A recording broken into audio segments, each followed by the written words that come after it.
Let me tell you about the moment I realized I had been using Windows wrong for years. Not wrong in the way that tech YouTubers mean when they say that, or they're about to sell you a $200 course on productivity. I mean wrong in the most literal sense possible. The operating system sitting on my machine, the one I use every single day to do my actual work, had been silently taxing my time, breaking my focus, and adding friction to things I do hundreds of times a day, and I had just accepted it. I had accepted it the way you accept slow traffic or a slightly uncomfortable chair. Not because it's fine, but because you forget that things don't have to be this way.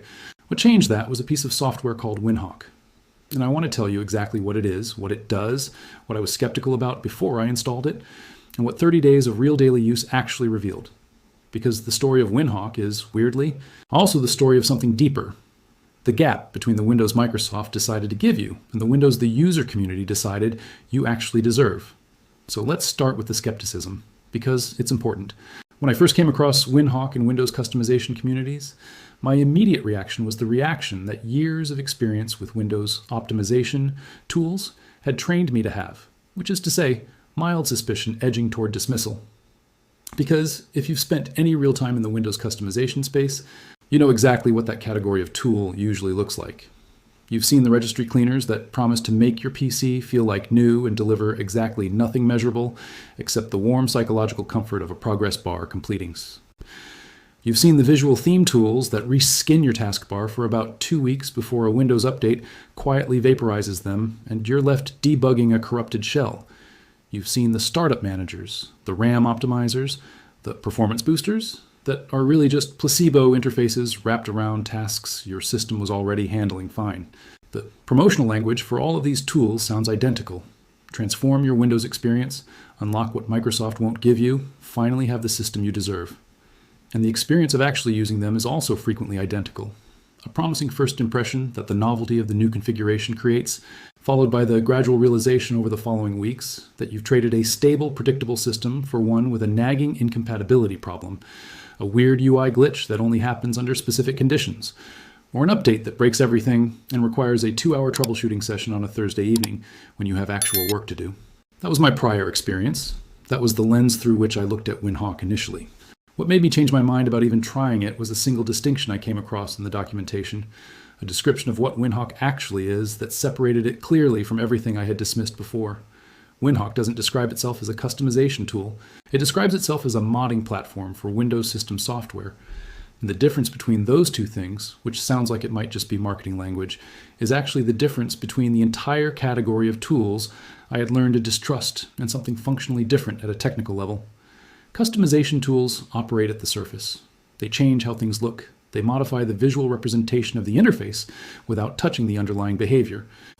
Which is why they're so frequently fragile, so dependent on specific pixel-level assumptions about the interface they're skinning, so likely to break the moment Microsoft adjusts a UI element in a cumulative update. They're decorating the house, not changing the plumbing. WinHawk mods operate at the code execution level. They hook into Windows system processes, system libraries, and shell components at the point where behavior is actually produced. Not where it's displayed, but where it happens.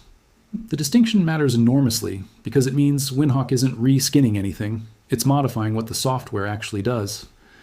The other thing that separated WinHawk from the customization tools I had dismissed was its transparency. WinHawk is fully open source. The platform code is publicly available. The mod ecosystem that WinHawk hosts is also publicly available. Almost every mod's code can be read, examined, and evaluated by anyone with the technical inclination to do so. For software that hooks into system-level processes, this isn't a minor detail. It's the foundational security assurance that makes the whole thing trustworthy in a way that a closed-source tool promising the same level of system access simply cannot be. I want to be honest about the limits of that transparency, because intellectual honesty matters here. Open-source code is not automatically bug-free or perfectly safe. Code review processes catch most issues, but not all of them, and no amount of public availability guarantees that a specific mod has been reviewed with the thoroughness that a security critical implementation would warrant. What the open source architecture does provide is the possibility of that examination, the ability of the security community, the developer community, and individual users to verify that what the code claims to do is what it actually does. That's meaningfully stronger than the trust us that closed source alternatives require. With that understanding formed, I installed WinHawk. The installation process is exactly as uncomplicated as you'd want it to be. Download the installer from WinHawk.net, run it through the standard Windows installation wizard, and the WinHawk application and the WinHawk engine that handles the background hooking are both installed and running. The application interface is clean. A mod browser, an installer, and a management panel for your installed mods, all in a single organized window. First launch is intuitive without any prior WinHawk experience required. Then I installed the mods. And this is where the experience actually begins, so I want to walk through the specific mods I installed, why each one addresses a real problem in Windows 11's design, and what the daily use experience of each one actually produced over the 30 days I was documenting. The first mod I installed was the taskbar height and icon size mod. This one addresses something that Windows 11 simply decided for you without providing any native mechanism to change: the height of the taskbar and the size of the icons within it. Windows 11 ships with a taskbar height of 48 pixels. There is no setting, not in the main settings app, not in any registry tweak that Microsoft officially supports, that lets you reduce that. The mod lets you specify the height directly. I set mine to 36 pixels, which is a 25% reduction in the taskbar's vertical footprint on my display. On a 1080p monitor, that's not a trivial amount of recovered screen real estate.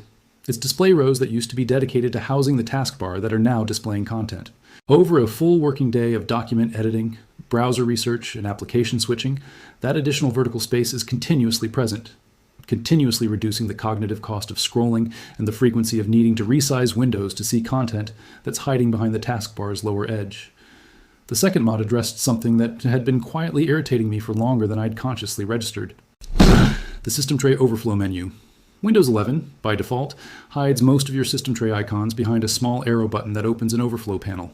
To click on any hidden icon, to check your VPN status, to access your audio settings app, to interact with whatever background utility you happen to have running, you have to first click the arrow to open the overflow, then click the icon you actually want. 2 actions for something that used to require 1. The notification taskbar icon mod removes that intermediary entirely. Your system tray icons are all visible directly in the taskbar, clickable without any overflow interaction required. I measured this. Before the mod was installed, I timed my system tray interactions, averaging around 2.3 seconds per access when the target icon was in the overflow.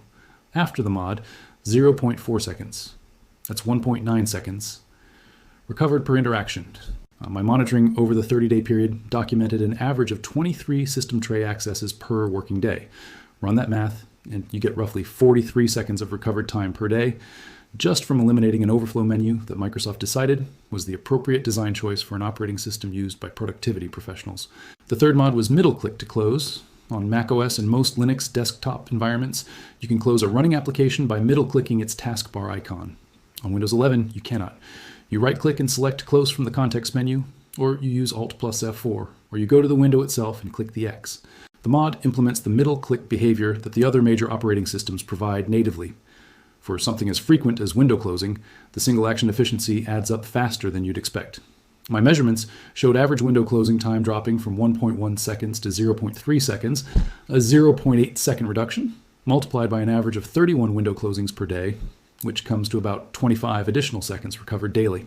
The fourth mod restored something that Windows 11 removed in the transition from Windows 10, text labels on taskbar application buttons. Windows 10 showed both the application icon and the application name for running applications. Windows 11 shows only the icon. The reasoning, apparently, was visual modernization, a cleaner, more icon-centric design. The practical reality for anyone running more than a handful of applications simultaneously is that icon-only identification requires more cognitive work than icon plus text identification. Your brain has to load the visual pattern, match it to an application, and confirm the match. Seems as versus reading a word, which is faster and more reliable, especially under cognitive load. The taskbar labels for Windows 11 mod restores the text labels without requiring you to revert to Windows 10 or change anything else about the Windows 11 interface. The fifth mod was the Windows 11 taskbar styler, which provides visual customization options that Windows 11's native settings simply don't include. Transparency level adjustment for the taskbar. Corner rounding control. The ability to make the taskbar blend into the desktop background without making it invisible. A visual refinement that makes the interface feel more cohesive without removing any functional element. This one is harder to quantify than the behavioral mods. But after 30 days, I can say that the visual environment it creates contributes to a working experience that feels more intentional and less like an interface someone else imposed on you without asking your preferences. The sixth mod was Explorer Taskbar Tweaks. which addresses several small friction points in the interaction between File Explorer and the taskbar. The kinds of friction that are individually too minor to motivate dedicated investigation, but that accumulate across a full working day into something measurable. My 30-day monitoring quantified the aggregate improvement from this mod as the equivalent of several minutes per working day in recovered interaction time, though the specific number varied enough by day and workflow that I'm more comfortable communicating it as a range than as a precise figure.